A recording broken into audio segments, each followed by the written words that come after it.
Hoy no estamos leyendo la Biblia, apenas nada más este día, porque ayer terminamos el Nuevo Testamento.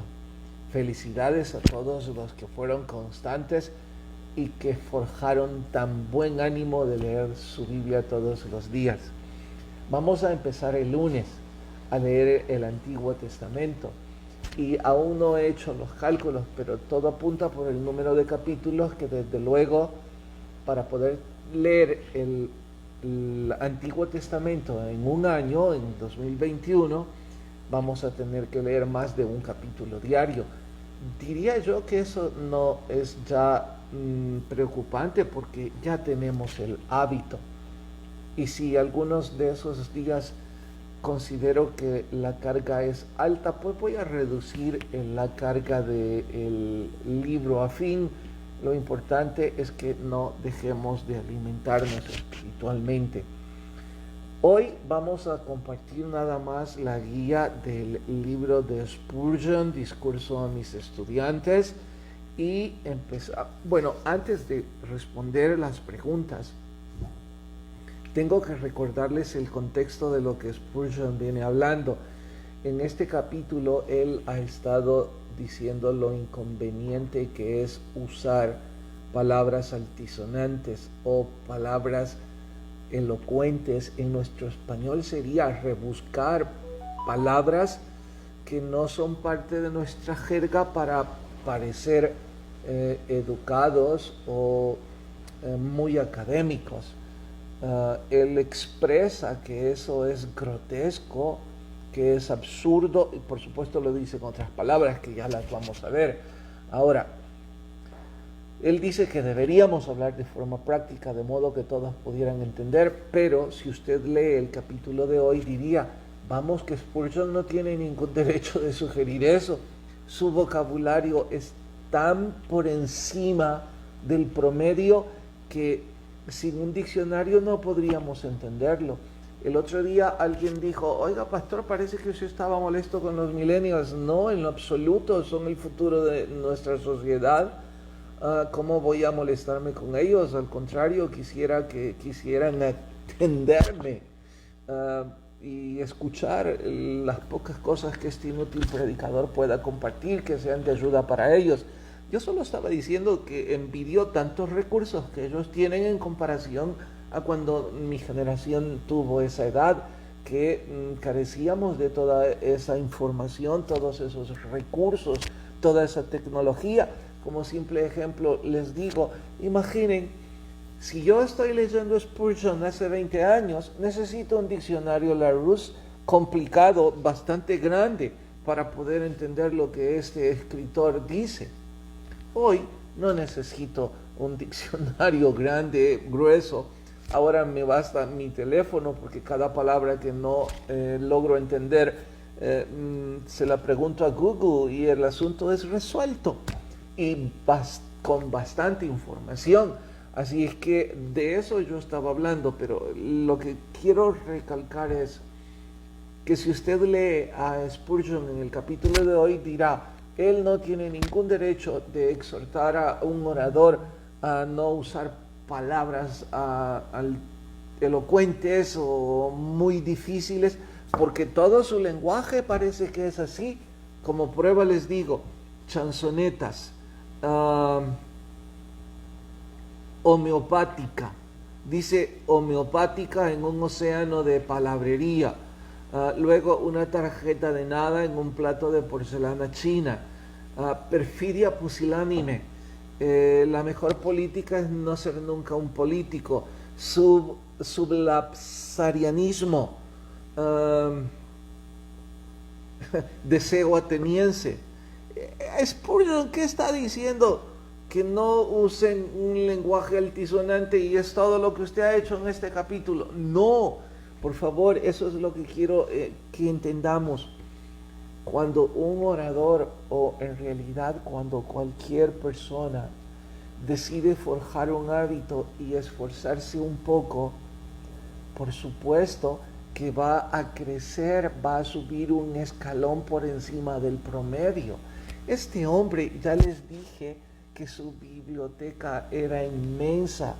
Olvido el número de libros que leía por año, que por supuesto dista mucho de los poquísimos que nosotros leemos. Cuando un hombre vive inmerso en literatura, su vocabulario, su léxico se refina. No es que este autor estuviese buscando esos términos. Puedo asegurarles que era parte de su jerga. Con esto me extiendo para decir a todos los que compartimos el enorme privilegio de instruir la Biblia, ya sea como predicadores, como maestros, como instructores de capilla infantil o difusores cualesquiera sean su posición. Si usted y yo, además de leer la Biblia, que es lo más importante y que podría incluso, que incluso bastaría con ellos si lo hacemos guiados por el Espíritu Santo, nuestro léxico crecería. Y si además de eso profundizamos un poquito más y leemos cualesquiera otros autores como este, ¿cómo no va a crecer nuestro vocabulario? Si el hecho de que él dice perfidia pusilánime ya nos hace pensar, y no es que vamos a tomar un libro, una agenda para poner, yo no sabía qué significa perfidia pusilánime, así que ahora voy a buscar una frase en donde quede bien para que otros se impresionen cuando yo diga que son pusilánimes. Por favor, eso es grosero, eso es absurdo, eso es querer impresionar a los hombres, pero al cielo no se le impresionaría con eso. Y lo que es peor, creo que tampoco podríamos impresionar a los hombres cuando intentamos adoptar una postura que no es la nuestra. Rápido quedamos en evidencia y más rápido somos antipáticos. Y lejos de compartir el contenido del mensaje, que es lo realmente importante, somos un estorbo por nuestra necedad al querer usar vocablos o querer usar acentos o cualesquiera otras herramientas de la homilética que no van con nosotros. Pero, y siempre y cuando, si usted no programa eso, sino que viene como consecuencia de su estudio, si esto viene como resultado de su preparación, si esto es exactamente como el alimento, si nosotros estamos comiendo con una dieta balanceada, nuestro cuerpo tendrá un resultado mejor. El color de nuestra piel, nuestra forma de transpirar, nuestra manera de dormir y de despertar, todo estará mejor, porque estamos teniendo una buena alimentación que trae resultados. Igual es cuando nos alimentamos en la Biblia y cuando nos alimentamos en literatura afín a la Biblia. Si esos cambios vienen como producto de esa nutrición, si vienen como resultado de buenos hábitos, uno no tiene por qué abandonarlos. Al contrario, con total humildad diría, búsquelos más. El ejemplo es Spurgeon.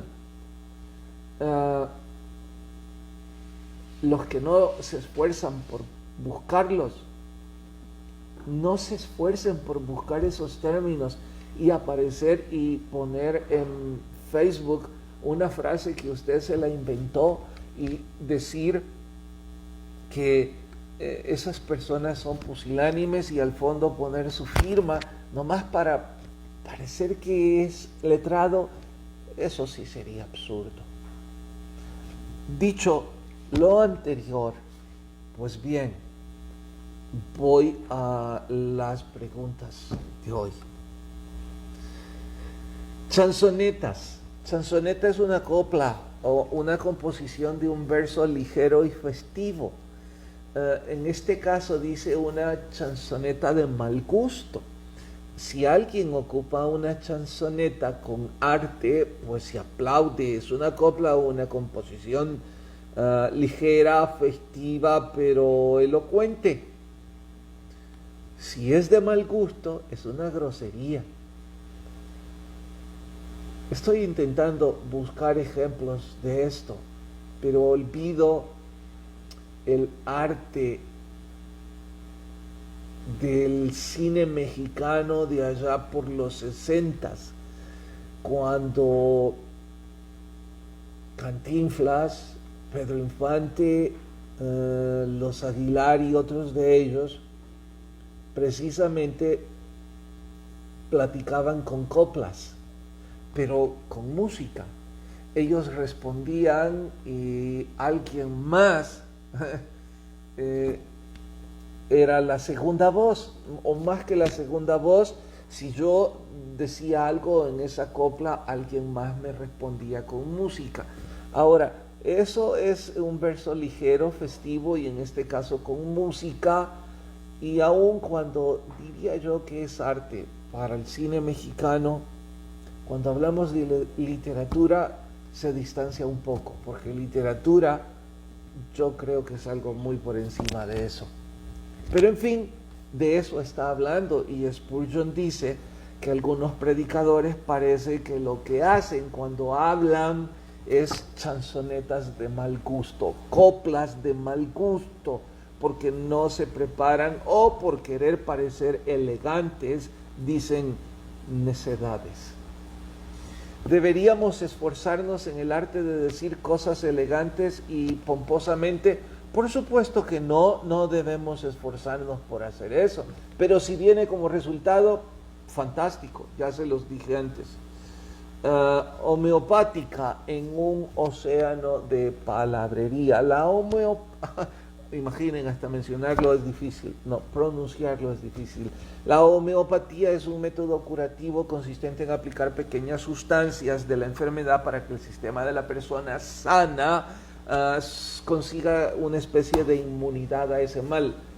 Conste, yo no estoy calificado para una definición de este tipo, pero en términos generales de eso se trata. Es una especie de vacuna, la homeopatía, método curativo. Por supuesto, no es una vacuna, solo estoy intentando ilustrar, ya que hoy por hoy el nombre está en nuestras mentes, pero él lo usa como retórica, él lo ocupa como una ilustración para decir que es insufrible alguien que usa una cantidad de palabras innecesarias que finalmente no provocan ningún bien y no dicen nada. A eso se refiere el océano.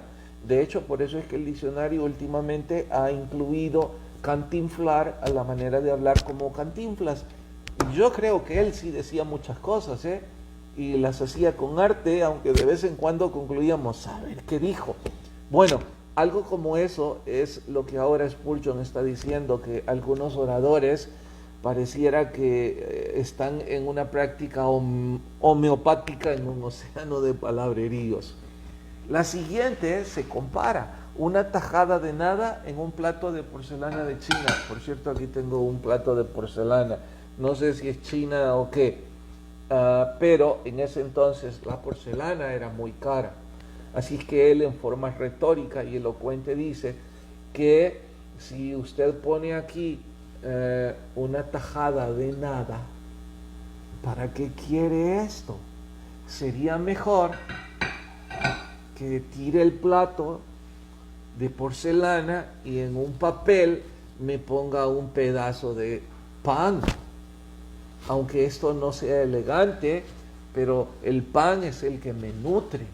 Que de igual forma, oradores que intentan decir cosas fuera de su jerga, pues es como que estén usando un plato de porcelana para servir una tajada de nada, porque en realidad no predicaron la Biblia, así es que no dijeron nada. Perfidia pusilánime. Perfidia es una deslealtad o maldad extrema. Y pusilánime es una persona sin entusiasmo, sin mucho ánimo. Alguien dijo que también una perfidia pusilánime es una forma de referirse a una traición cobarde. En este caso lo utilizan de esa forma, pero en fin, solo tiene el problema Spurgeon que su vocabulario está muy por encima del nuestro. Así que en lugar de decir maldad extrema, dice perfidia. Y en lugar de decir que esa persona es una desanimada, dice que es una pusilánime. Bueno, ¿quiere usted insultar a alguien ahora elegantemente? Dígale, realmente sos pusilánime. Pero asegúrese qué significa antes. Luego, la mejor política es no ser nunca político. Spurgeon incursionó en la política. No, es solo figuras retóricas. Él está diciendo que la mejor política en cuanto a la... Lo voy a parafrasear para que sea fácil de entender. La mejor regla es no ser nunca político. La mejor política es no ser nunca político. ¿Por qué? Porque los políticos intentan decir cosas, bueno, no todos, y respeto a los que sean buenos políticos, pero una gran cantidad de ellos sabemos que son demagogos, sabemos que difícilmente expresan la verdad. No todos, una cantidad de ellos. Igual puede suceder con los predicadores. Noten que yo no me volví ahora un político juzgando políticos. Solo estoy diciendo que Spurgeon nos está recomendando que tengamos como reglas dejar la diplomacia en el púlpito y ocupar palabras, expresiones que la gente nos entienda. Bien, las doctrinas esenciales deben abordarse en todos los cultos, sí, y saben, para mí fue una hermosa exhortación, porque debo confesar que de vez en cuando estoy anonadado, estoy inmerso en historia antiguo testamentaria que me fascina, estoy intentando sumergirme en profecía que también me embeleza, y las doctrinas esenciales, el tiempo terminó y no las mencioné. Bueno, ¿cuáles serían las doctrinas esenciales? Por supuesto, la salvación, el arrepentimiento, la cruz, la resurrección. Esas son cosas que no debemos nunca dejar de mencionar. Si no las 4, pues a lo mejor 1 o 2 o 3, pero son cosas que todo sermón debe estar siempre revestido de ellas, o al menos terminar con ellas. Y sí sé, y los que estudian homilética me dirán pronto, pero vamos, pastor, sabemos por principio en homilética que cada sermón tiene su lugar y su momento, y hay sermones que son más bien enseñanzas, hay otros que son estudios doctrinales, y en esos casos tendríamos que incluirlo, por supuesto que sí, porque si nuestro propósito tiene siempre un corazón evangelístico, que en la Biblia encontramos que eso es un mandato, y que todos los grandes hombres de fe y mujeres de fe tenían un corazón evangelístico, no podemos pasar de largo jamás esas doctrinas. Y si hemos cometido el error como yo, gracias a Dios que hemos sido exhortados a corregir. Sublapsarianismo y supralapsarianismo. Estoy sonriendo porque no pretendo que lo entiendan ni que lo memoricen. Lo puse como un simple ejemplo. La Biblia, cuando se estudia la Biblia, es punto de honor estudiar teología, especialmente en los instructores. La teología es parte de la teología sistemática que estudia, es la ciencia que estudia de Dios. Y si es una ciencia, pues entonces requiere una cantidad de insumos y de asuntos que son parte de la Biblia, pero con una perspectiva teológica, como estas palabras que son decretos de elección y reprobación a la lógica, mientras que se trata sobre asuntos de decreto y de elección y de reprobación. Pastor, me confundí. Sí, a propósito puse esas palabras, pero voy a poner una más simple. Si se tratara de tribulacionario y pretribulacionario, es que algunos creen en la tribulación, que el rapto sucederá antes, y otros creen que sucederá después. Bueno, lo que está diciendo Spurgeon es, esas doctrinas, esa teología tiene su momento, tiene su tiempo, pero por favor, no ocupe estas cosas en el púlpito en donde vino una mujer sedienta porque fue engañada por su esposo y ella necesita consuelo, necesita la exhortación, el arrepentimiento, la salvación, y usted hablando sobre esas cosas que apenas usted también entiende. Así es que sí tienen su momento, sí tienen su lugar, pero obviamente no para un púlpito en una congregación, en un culto general. Doctrinas que deben siempre estar, ya se los he dicho. Deseo ateniense. Los atenienses tenían una afición, eran fanáticos por todo lo nuevo. Por supuesto, me refiero en cuanto a literatura, en cuanto a ciencia. Así es que, si era nuevo, eso era droga para ellos y querían tomarla. Cuando usted usa en su jerga deseo ateniense, está diciendo que el prójimo está ávido por todo lo que es nuevo, por la innovación. Y si eso es bueno o no, depende del contexto. Pero en fin, eso es lo que él está diciendo. Bueno, toda la verdad no se puede tratar en un discurso. Quise cerrar con esto porque Spurgeon quiere que entendamos que es absurdo en un solo sermón intentar enseñar todo, o en un año enseñar la Biblia.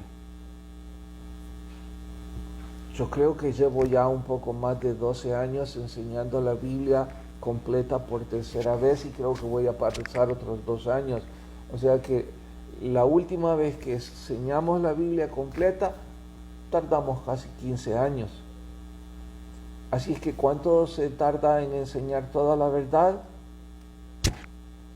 No menos de 15 años con este inútil instructor. Imagínese un maestro como estos, ¿cuánto tiempo pudo haber pasado? Pero eso no significa que vamos a renunciar a ello y que entonces vamos a tomar solo los textos aislados que nos complacen, que nos convienen o que son fáciles de maniobrar. No, nuestra responsabilidad es enseñar toda la palabra, el consejo total, dice Pablo. Bien, ¿hay algo, Jenny, en Facebook? Nada, se quedaron sin querer compartir hoy. ¿Cuántos se conectaron? 51 ya. Wow, se fueron de vacaciones. Ni modo, pero esos 51 valió la pena y fue emocionante que estudiáramos juntos la Biblia, o un libro afín a la Biblia en este caso. Gracias por estar con nosotros. Mañana Icon a las 3:30 de forma presencial, y el culto el domingo los horarios de siempre. Gracias por estar con nosotros. Pasen una feliz noche, y el que tenga oídos oiga lo que el Espíritu enseña a la iglesia. Adiós.